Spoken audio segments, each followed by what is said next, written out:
Halo Setrumers, ketemu lagi dengan saya Farman di channel YouTube setrum.com. Kali ini kita ada di Mandasia Garage dengan juragannya Mas Aditya Luki. Oke Mas, jadi gini, Setrumers, kita tuh banyak terima pertanyaan seputar hub drive dan mid drive karena dua format motor ini paling sering dipakai. Ada dua alternatif memang di pasaran untuk konversi sepeda motor ke listrik. Nah, langsung aja tanya ke Mas Adit. Taruhlah kita mau konversi motor sekelas Matic kayak Honda Beat atau Honda Vario atau Yamaha Lexi yang sedang gitu, yang kecil. Nah, pilihannya ada di dua ini. Ya, betul Mas Adit. Bisa jenisnya ada dua ini. Dua-duanya bisa dipakai. Bisa pakai hub drive, bisa pakai ini. Nah, mungkin saya jelasin sedikit dulu. Kalau hub drive ini langsung di roda belakang. Di sini ada velg, bannya di sini, jadi langsung nempel di belakang. Kalau mid drive itu posisinya sama seperti mesin asli pada sepeda motor bensin, motor bakar. Jadi di depan, di luar. Nanti terhubung ke roda, bisa pakai rantai dan gear atau belt ya. Pakai belt. Iya. Oke.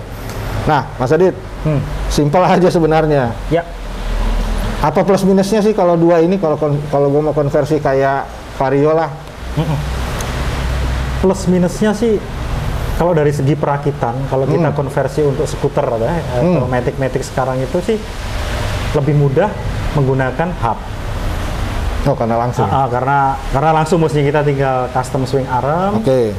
Hub itu diposisikan di tempat rodanya, sudah selesai. Tidak ada embel-embel yang lain. Nggak rumit ya, nggak panjang. Nggak terlalu rumit. Okay. Kalau pakai mid drive, tentunya kita kan masih punya transfer gear lagi ya. Jadi kita bikin semacam pelek lagi di belakang, kita custom armnya, kita pakai transfer gear lagi gitu. Pakai gear lagi ya. Kalau dari segi tenaga apa efisiensi, ini pertanyaan orang salah satunya pasti terkait tenaga, terutama buat dipakai nanjak nggak? Iya. Nah, kira-kira ini dengan watt yang sama, kira-kira enak gimana? Atau mungkin pasnya watt sama Pak? Kalau dari watt yang sama, kalau dari jenis motornya hub sama mid drive itu lebih powerful di mid drive. Oh, oke. Lebih powerful di mid drive. Tapi untuk aksesoris tambahannya, istilahnya dari segi controllernya atau apa, kalau mid drive kan butuh yang lebih besar dibanding untuk hubnya. Kalau untuk mengejar efisiensi sih sebenarnya kalau kita based on data sheet si dinamonya atau mid drive-nya sih, efisiensi sih kita dibilang mid drive saya bilang lebih efisien. Selama kita bisa ngikutin data sheet-nya, kita tahu torsinya seperti itu. Oh, kita paham spesifikasi aslinya. Tapi dan kalau disesuaikan. Betul, kalau mau sederhana sih pakai hub. Untuk pemakaian ringan, pengerjaannya juga lebih simpel.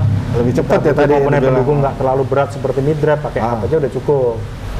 Tapi kalau niatnya untuk jalan doang, aku mau tanjakan atau mau apa ya, disarankan lebih pakai ini. Itu ke mid drive. Kalau soal efisiensi baterai, taruhlah dengan baterai yang sama, ampernya sama, kira-kira irit mana? Tergantung juga dari settingan. Iya, dari kalau kontrolnya sama nih. Sebenarnya kontrolnya kalau untuk mendukung dua komponen hub ini sih tidak sama. Sama-sama 2000 watt, tapi untuk bisa menyuplai atau si mid drive ini lebih besar dari suplai arusnya.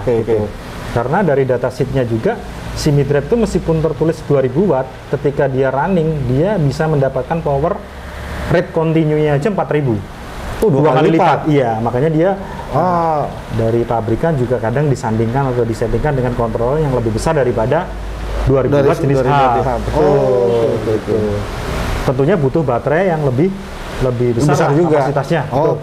Jadi mungkin kalau secara overall biaya, ini saya simpulkan dikit. Sedikit lebih mahal karena komponen pendukung yang dipakai dari segi baterai dan segi kontroler saja. Tapi tenaga jauh lebih besar dengan hub. Kalau dengan budget yang sama masih bisa. Tingkat kerumitan pemasangan untuk disekutik sih memang sedikit lebih rumit karena butuh transfer gear segala macam. Kalau hub kan simpel sekali, kita custom swing armnya sudah beres. Tinggal beres. Lebih cepat pengerjaannya. Untuk efisiensi kita kembali lagi ke pemakaian. Kembali ke pemakaian. Kalau aku boleh bilang untuk mid drive lebih efisien sebenarnya dari hub. Kalau kita tahu kita ngerti untuk speknya. data sheet-nya, speknya, penggunaannya bisa jauh lebih efisien.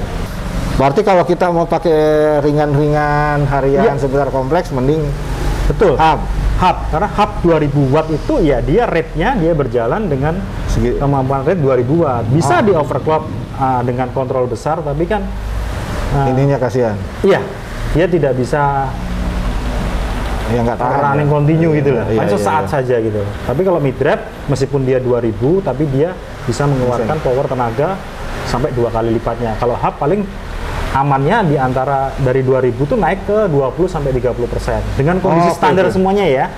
Bisa kita naikkan ke sampai 4000 watt, 5000 watt, tapi kan kasihan. Dari si dinamonya itu. Setrumers, kira-kira itu penjelasan singkat dari Mas Adit. Mungkin bisa jadi pertimbangan Setrumers kalau mau konversi motor listrik, mau pakai hub drive atau mid drive. Saya pribadi di Setrum, kita udah nyobain dua-duanya, cuma memang spesifikasinya beda.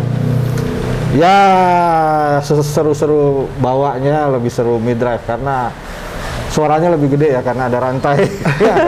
Jadi kalau hub tuh tortolnya tuh apa seperti kayak kerasanya seperti naik motor, jadi kita bisa tenaganya bisa. Kalau hub ketika sudah mencapai peak power atau torsi yang linear udah diam aja udah seperti kosong. itu gitu. Iya pantesan begitu ya. Oke Setrumers, terima kasih telah menonton video ini. Silakan like dan subscribe channel YouTube setrum.com, like video ini, dan kalau ada pertanyaan langsung di komen. Dan kalau iseng mau tanya bisa langsung cari Mandasia Garage di Instagram.